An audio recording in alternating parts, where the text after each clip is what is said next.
Hey, good evening. I hope you're doing well.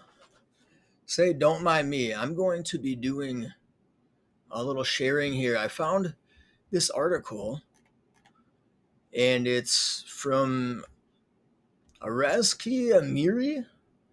Apparently, it's from 4 months ago. I don't know. My computer must be hooked up to a 56 kilobyte modem or something because I just got the information today. But this caught my eye, obviously. If we really did have a creator, he certainly wouldn't have been very intelligent. So I was like, let me see what this little broke down car is all about. So I hopped on in, and the name that pops up is one that many people know, Neil deGrasse Tyson. He's pretty well known as far as the scientific what are those, the talkers, the big talkers with the big brains and those things and whatnot. And so I just started going through this, and I don't know how like spot on the person who wrote the article is, but and this isn't a direct quote, but he's saying Tyson has argued that if humans were indeed designed by an intelligent creator, the result is far from convincing. That's just an absolute trip to me. I'm not going to be jumping in to find like where this came from, but you go down to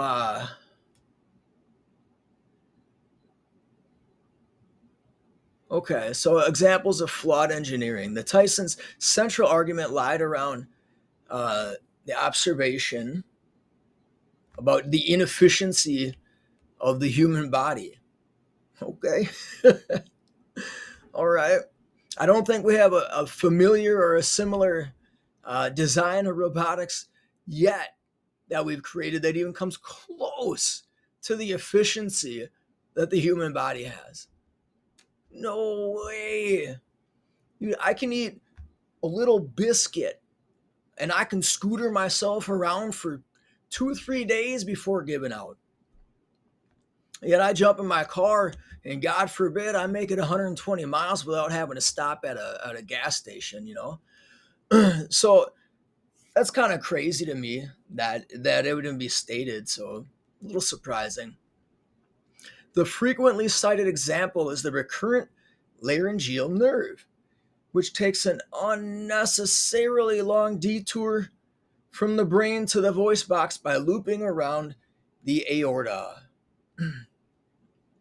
This awkward path makes sense only in the context of evolutionary history, where the nerve's route was shaped by anatomical changes over time.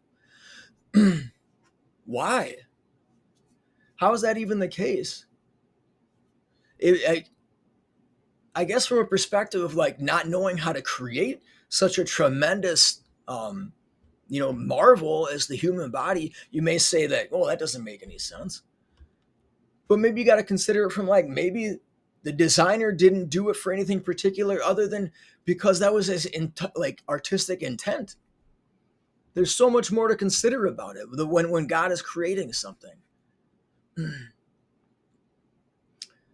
So he also points out the esophagus, trachea, esophagus and trachea are responsible for transporting food and air respectively, and they intersect in a way that makes choking a constant risk.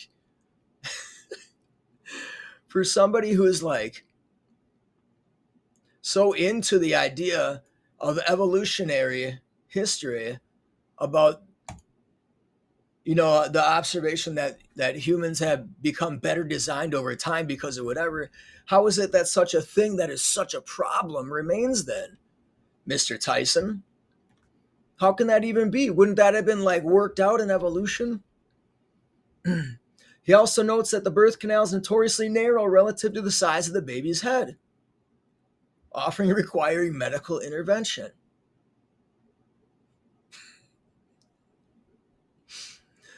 In a species supposedly created with care and intention, these kinds of issues raise questions. I don't know, man. I made it out pretty good. Even my big mouth made it out. So I don't know about that. Now, here's the part where it goes and actually pulls a quote from him. If we had a creator, I'd have to say that the creator is pretty stupid. Now, for somebody so worried about the birth canal and babies, your ego somehow made it through that door too, didn't it? No, for real though, like, this isn't thought provoking stuff, Mr. Tyson. You're actually missing so much. There's no intelligent design because if there were, we wouldn't have to breathe and eat through the same hole in our neck. I know that you're looked up in the community as a very intelligent person, that you have scientific insight and you can articulate it in ways that sometimes higher intelligent people struggle to do. But the way that you're looking at this, it's obvious that you have a very one-sided intelligence. Okay? Now, I'll position this for you. You need to think about the fact that God created everything. He created everything. You're going to struggle to create anything you even create in your whole life is literally in the sandbox that he created for us. You're going to create one small one minuscule piece of what he already offered. You're going to take a tie from your father's closet and you're going to put it in another gift box and offer it back to him. That's all you're doing. Okay? So you need to understand that from the start. From two, instead of thinking that you can create this egotistical framework that you can stand upon in the scientific community, you need to realize that God had to do something else. He had to make the decision about what is he going to say, this is going to be the flaw in my design. And why would he do that? Now you need to sit back and think about, dang, if I was going to create something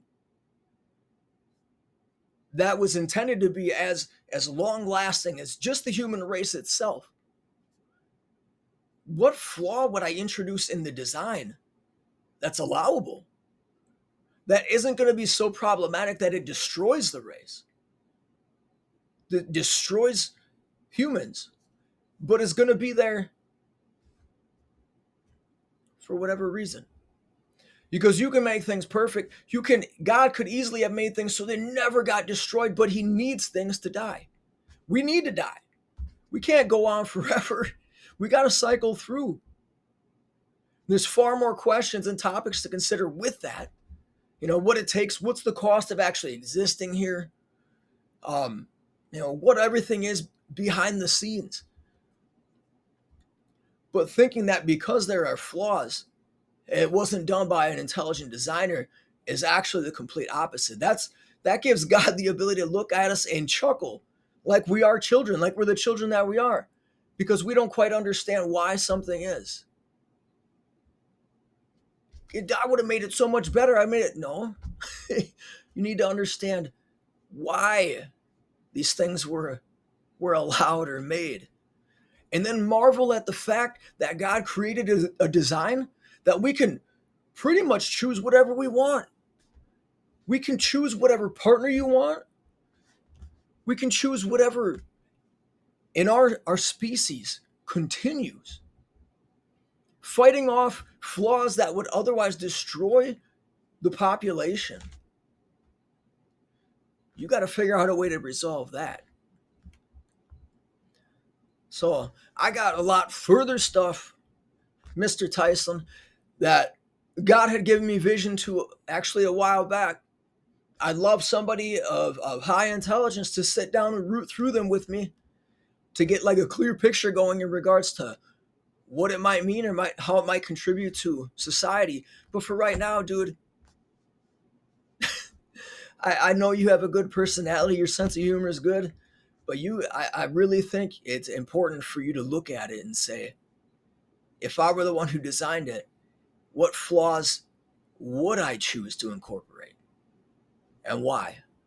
All right. So take it easy. God bless you. I hope everyone's doing well.